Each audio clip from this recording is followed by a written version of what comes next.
Tuhan berfirman kepada Musa, "Perintahkanlah kepada orang Israel, supaya semua orang yang sakit kusta, semua orang yang mengeluarkan lelehan, dan semua orang yang najis oleh mayat disuruh meninggalkan tempat perkemahan, baik laki-laki maupun perempuan.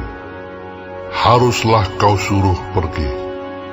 Keluar tempat perkemahan, haruslah mereka kau suruh pergi, supaya mereka jangan menajiskan tempat perkemahan di mana aku diam di tengah-tengah mereka." Maka orang Israel berbuat demikian.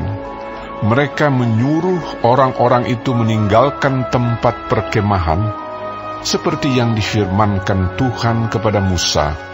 Demikianlah diperbuat orang Israel.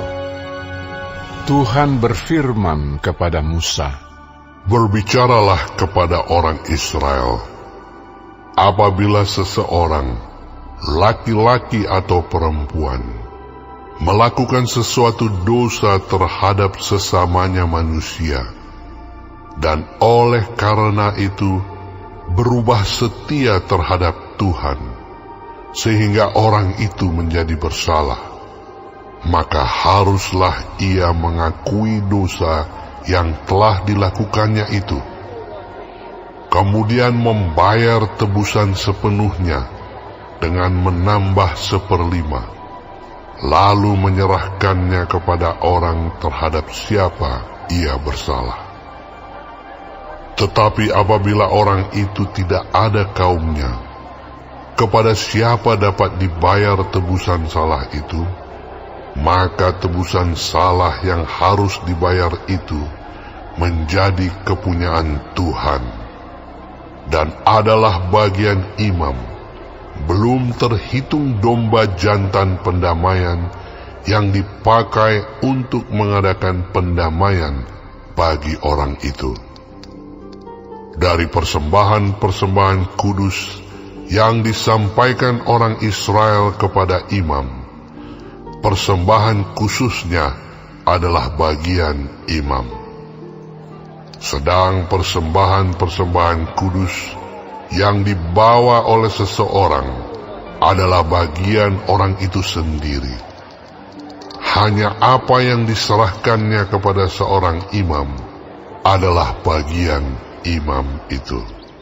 Tuhan berfirman kepada Musa, "Berbicaralah kepada orang Israel dan katakanlah kepada mereka, apabila istri seseorang berbuat serong dan tidak setia terhadap suaminya, dan laki-laki lain tidur dan bersetubuh dengan perempuan itu dengan tidak diketahui suaminya, karena tinggal rahasia bahwa perempuan itu mencemarkan dirinya, tidak ada saksi terhadap dia tidak kedapatan, dan apabila kemudian roh cemburu menguasai suami itu, sehingga ia menjadi cemburu terhadap istrinya, dan perempuan itu memang telah mencemarkan dirinya, atau apabila roh cemburu menguasai suami itu,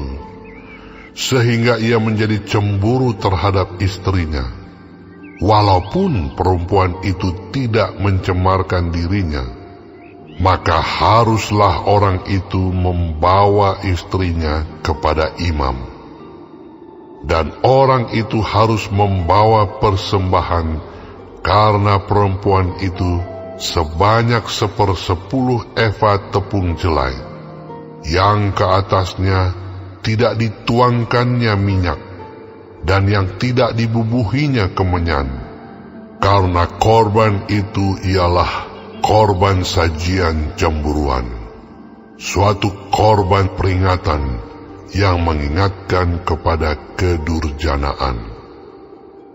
Maka haruslah imam menyuruh perempuan itu mendekat dan menghadapkannya kepada Tuhan.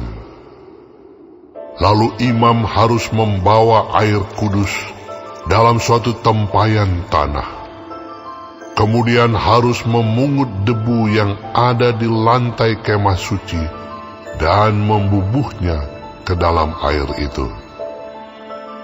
Apabila imam sudah menghadapkan perempuan itu kepada Tuhan, haruslah ia menguraikan rambut perempuan itu, lalu meletakkan korban peringatan, yakni korban sajian cemburuan, ke atas telapak tangan perempuan itu. Sedang di tangan imam haruslah ada air pahit yang mendatangkan kutuk. Maka haruslah imam menyumpah perempuan itu dengan berkata kepadanya, "Jika tidak benar ada laki-laki yang tidur dengan engkau, dan jika tidak engkau berbuat serong kepada kecemaran, padahal engkau di bawah kuasa suamimu, maka luputlah engkau dari air pahit yang mendatangkan kutuk ini. Tetapi jika engkau, padahal engkau di bawah kuasa suamimu, berbuat serong dan mencemarkan dirimu, oleh karena orang lain dari suamimu sendiri bersetubuh dengan engkau, dalam hal ini haruslah imam menyumpah perempuan itu dengan sumpah kutuk. Dan haruslah imam berkata kepada perempuan itu, maka Tuhan kiranya membuat engkau menjadi sumpah kutuk di tengah-tengah bangsamu dengan mengempiskan pahamu dan mengembungkan perutmu. Sebab air yang mendatangkan kutuk ini akan masuk ke dalam tubuhmu untuk mengembungkan perutmu dan mengempiskan pahamu. Dan haruslah perempuan itu berkata, Amin, Amin. Lalu imam harus menuliskan kutuk itu pada sehelai kertas dan menghapusnya dengan air pahit itu. Dan ia harus memberi perempuan itu minum air pahit yang mendatangkan kutuk itu, dan air itu akan masuk ke dalam badannya dan menyebabkan sakit yang pedih. Maka haruslah imam mengambil korban sajian cemburuan dari tangan perempuan itu, lalu mengunjukkannya ke hadapan Tuhan dan membawanya ke mezbah.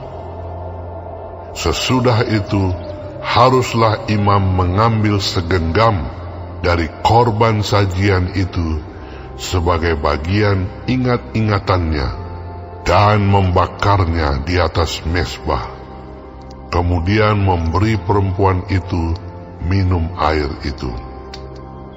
Setelah terjadi demikian, apabila perempuan itu memang mencemarkan dirinya dan berubah setia terhadap suaminya, air yang mendatangkan sumpah serapah itu akan masuk ke badannya dan menyebabkan sakit yang pedih, sehingga perutnya mengembung dan pahanya mengempis.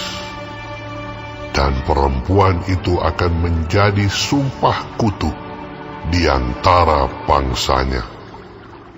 Tetapi apabila perempuan itu tidak mencemarkan dirinya, melainkan ia suci, maka ia akan bebas dan akan dapat beranak. Itulah hukum tentang perkara cemburuan, kalau seorang perempuan telah berbuat serong dan mencemarkan dirinya, padahal ia di bawah kuasa suaminya.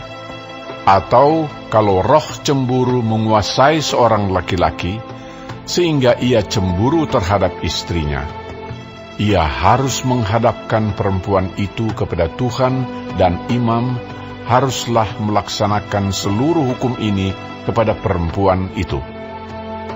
Laki-laki itu akan bebas daripada salah, tetapi perempuan itu haruslah menanggung akibat kesalahannya.